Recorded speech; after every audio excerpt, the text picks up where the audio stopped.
So we welcome back Donald Lamar, who's been with us before from the Small Business Development Center at the University of Georgia. What's fun about Donald is he's got all the data that he brings forth, and he's actually willing to give it away for almost free or free. Not that he's easy, but he's free. And he gets us really thinking. So I think the conversation we'll have today is extremely timely. As we were just talking about, maybe we're not going to unpivot, but there's other people who can't wait to go back. So I'm going to turn this over to Donald, and Donald, it's all yours. Mute. I'm unmuting. I've got my hand slapped on my wrist a couple of times regarding that. But as I was saying, very happy to be here again. I think this Out to Lunch program is very informative, and it's light and it's intimate. And so we can get some information from that. So, you know, with the topic being as it is, I'm going to go ahead and share my screen and try to jump into it because I know we have very limited time. And I think it will kind of walk through it in a way where I think it will be beneficial. Certainly set us up for asking any kind of questions, things like that. Again, I'm from the Small Business Development Center here in Atlanta. So let me start to share the screen.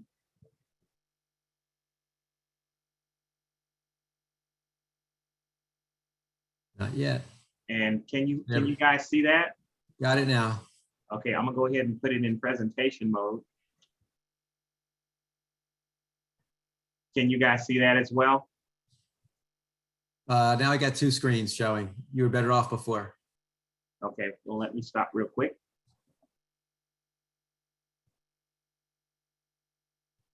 Let me share just one screen. See, now if we were doing this in person, if we pivoted all the way back to in person, there we go. You're good. Am I good now? You are good. Okay, great, great. So like I said, I am from the Small Business Development Center. Really like to have fun with this. So got about 10 slides that we're just gonna kind of jump through. And then if you have some questions, you can either put it in the chat and we'll just have the discussion as normal. Real quickly about the UGA SBDC, for those who are not familiar, we got about 18 different locations across the state of Georgia. All of them are very similar to the office that I'm operating out in right now, which is here in downtown Atlanta, or off of the GSU campus, right between Auburn and John Wesley Dobbs. Primarily speaking, this is the kind of assistance that we provide. We got some specialty offices like international trade, the minority business office that's in there as well. We have a medical practice specialty office, but we kind of specialize in delivering strategic planning, capital acquisition, and everything that you see here. What I will summarize so that you'll know that really boils down into three major buckets. And that really is CE, which is continuing education, which is training, will be one bucket that we provide. It could be very specific, or it can be very general, depending on where you are in your business life cycle. We also provide one-on-one consulting, which most of us enjoy, and it doesn't cost anything. Just like Carl was saying, we're kind of free, free, but free. But that's in the context of taxpayers actually the ones cover our salaries. So it's not a ding on whether or not we can bring some professional services to you. And then the last one is what I think that Hal referenced earlier, which is data research. So we have access to a number of different databases that we can provide information from a national level down to a localized one as well.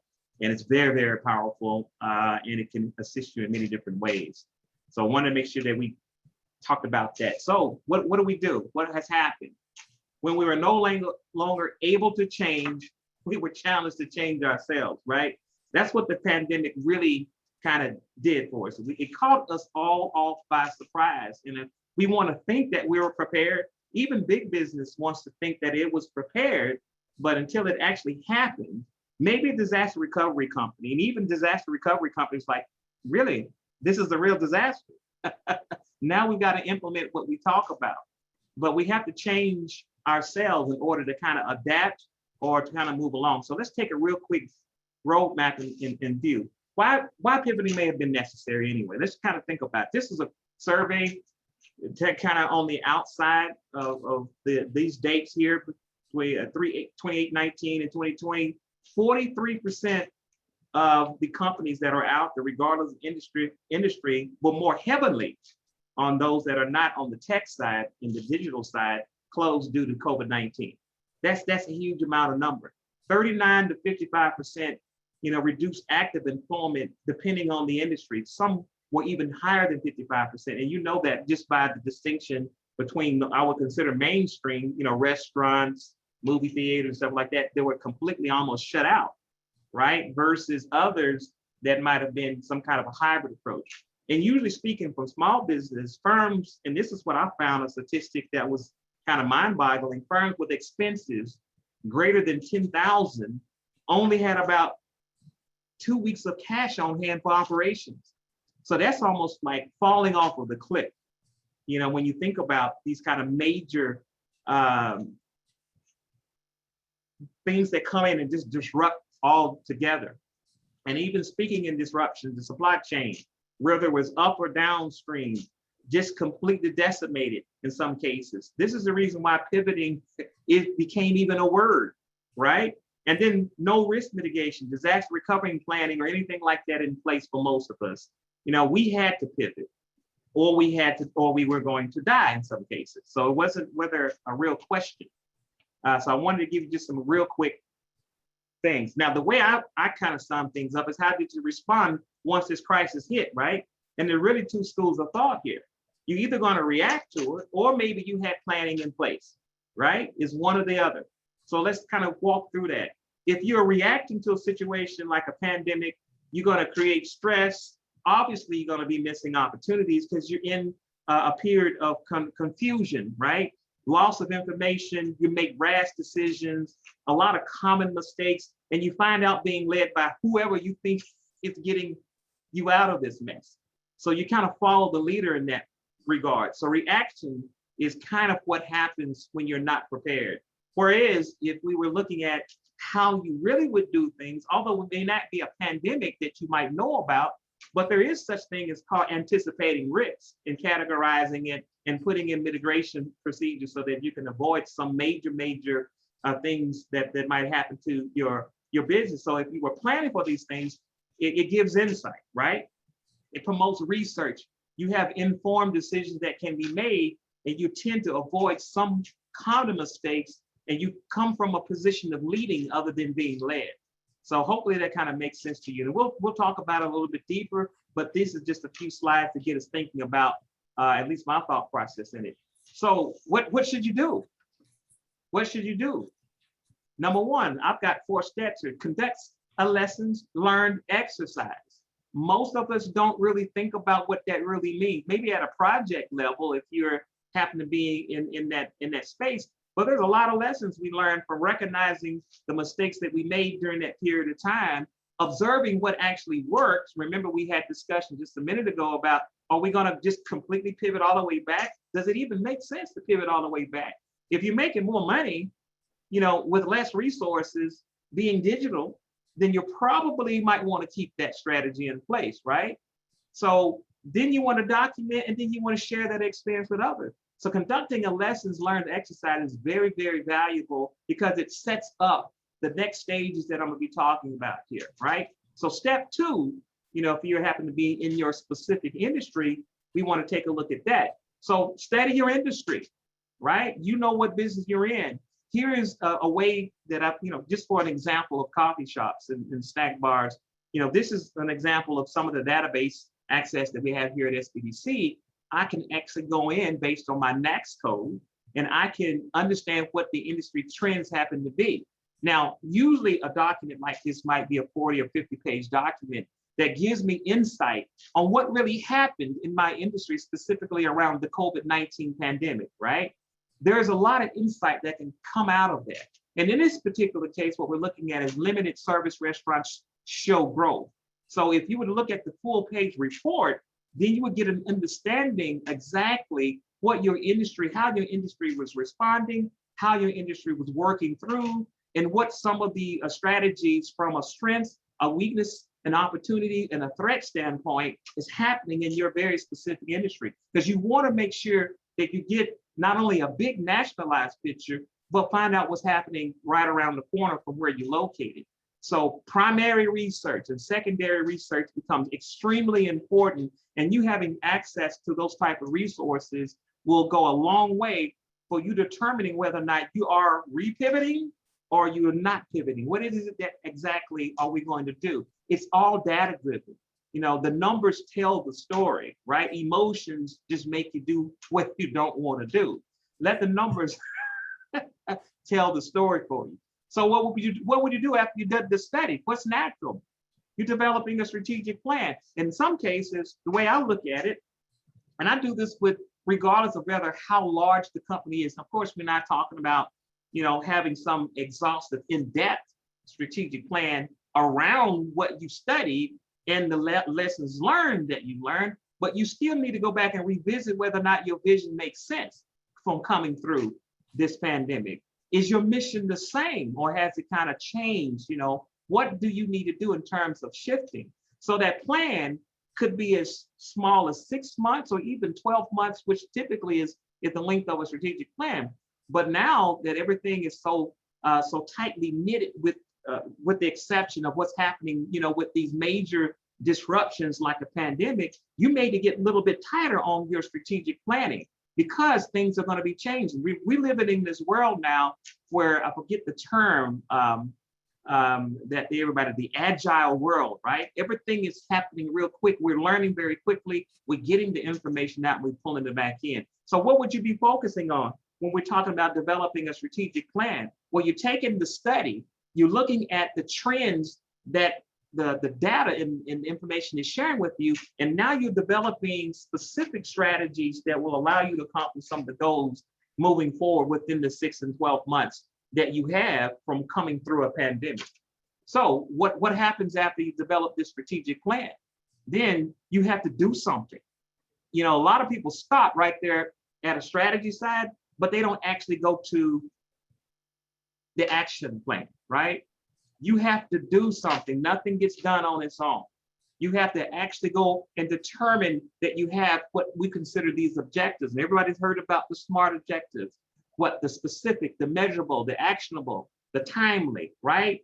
And realistic goals. It doesn't make sense to set some goals out there that you're never going to accomplish. It doesn't make sense for you to look inside a window of time that's not practical. So if you set up your objectives and you studied everything that you need to study around your industry, you can really make the determination, do I need to go back? And have I really pivoted, right? You can answer those type of questions. And then when you lay it out on an implementation plan, then you can track that and adjust it accordingly.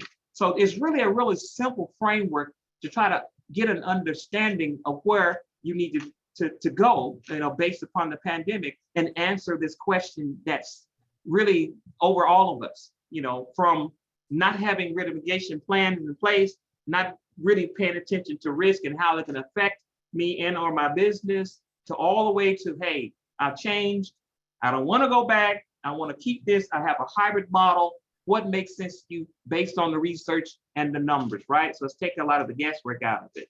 So what does an SBDC consultant help you with? How do we help you there? This is how we help you. We can help you put together a lessons learned with templates and exercises, right? That will give you the opportunity to really take a look at that. We can help you conduct industry research so that we give you a better window into the data and what is telling you around your very specific industry. I can assist you with strategic planning, going through an exercise that develops a vision, a mission. From a vision and mission, a set of values that work for you now, that are more aligned with what you're trying to do. From that, going into a SWOT analysis, determining what your strategic positioning is all about, and how can you actually take what is considered a strategic plan and converting it into an action plan. People don't know about it. It's called a TOES assessment, but it allows you to match your strengths and your weaknesses and how you can take action to avoid one or to increase the other. And then finally, you know, we assist you in carrying out your action plan to the extent that we can. We can't do it for you. Certainly can't do it for you. Yeah, can't do it for you.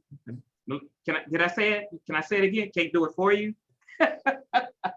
But the reality is, with the data and the information and a support group like SBDC, you can determine whether or not a pivot is going to work for you or not, or whether or not you define your pivot. It really is a frame of reference. It's a work, it's a methodology you want to use to see what you've learned and what needs to go on from there.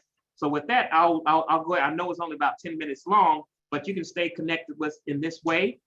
You can certainly reach out to us via the website and any other socials that we have available for you.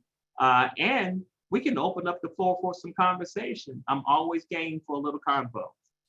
To that end then, Donald, thank you, because you put out there an offering that's very generous, to your point, paid by taxpayers, but nonetheless, it's set up for us. So does anybody have any initial questions for Donald? I do. Go ahead. This is Lori.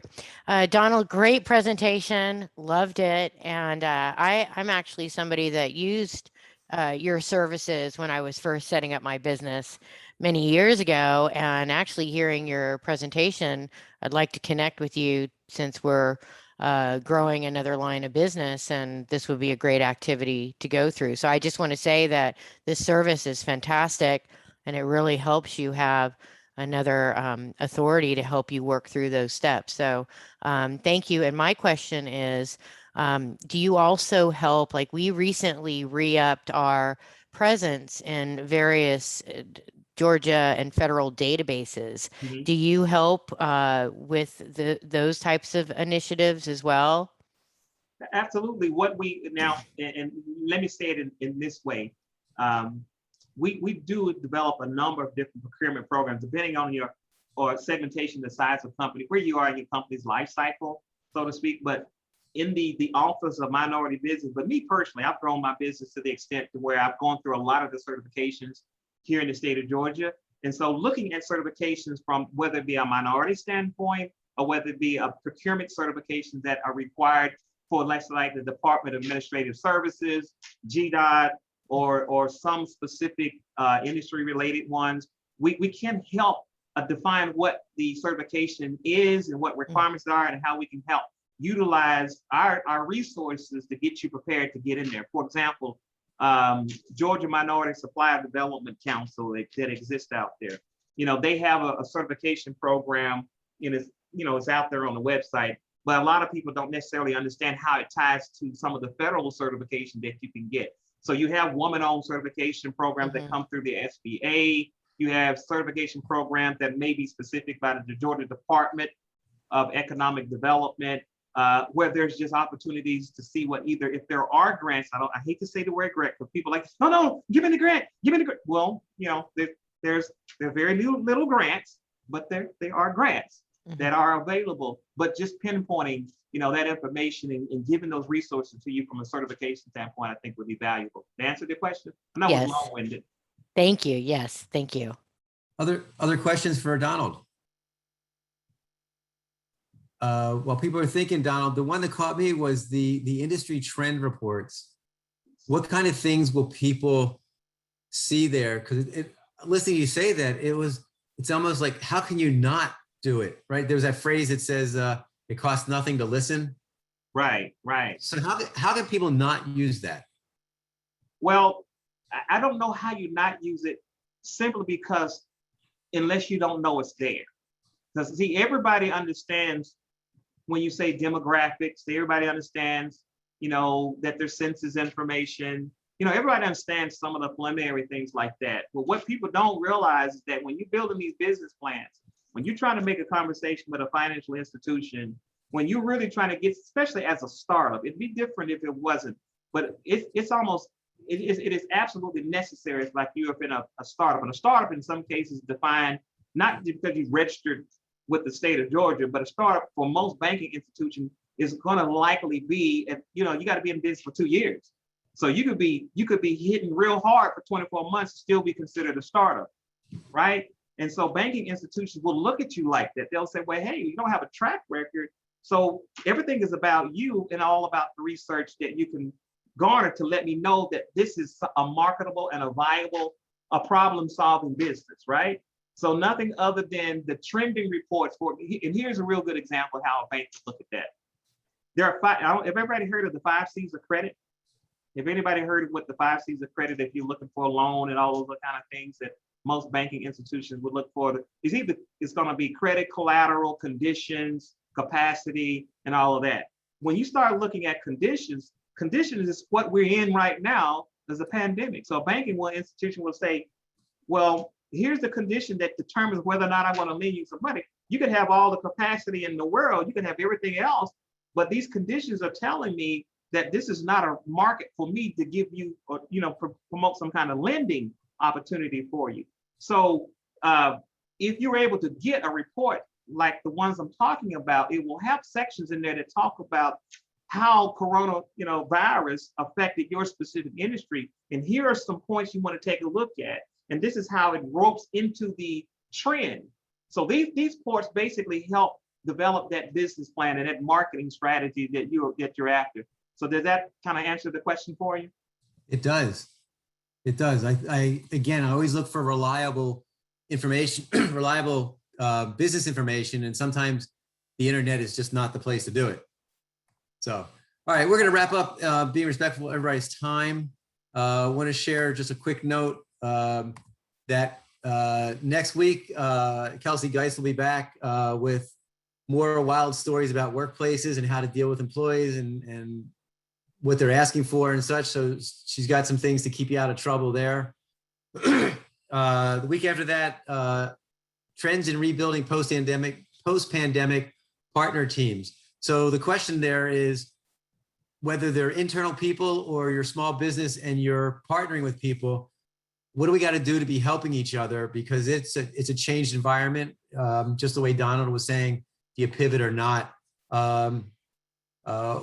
Where are the people you're trying to hire? Jeff Lovejoy will be talking. And then the next one after that, I think is going to be kind of interesting. Leadership to be as good as your dog thinks you are. And even if you're a cat person, there's something to be said for that. So with that in mind, we have their final thoughts of keep calm and unpivot, or whatever the term is. What's so good about it is that Donald pointed us out to plan ahead and not just react to it. So thanks, Donald. Thank you so much. And thanks everybody for joining us. We look forward to seeing you next week, as well as keeping in touch during the week. Take care. Awesome. Thank you. It was a Thanks, pleasure. everybody. Thanks, guys. Bye. Bye. Bye. Bye.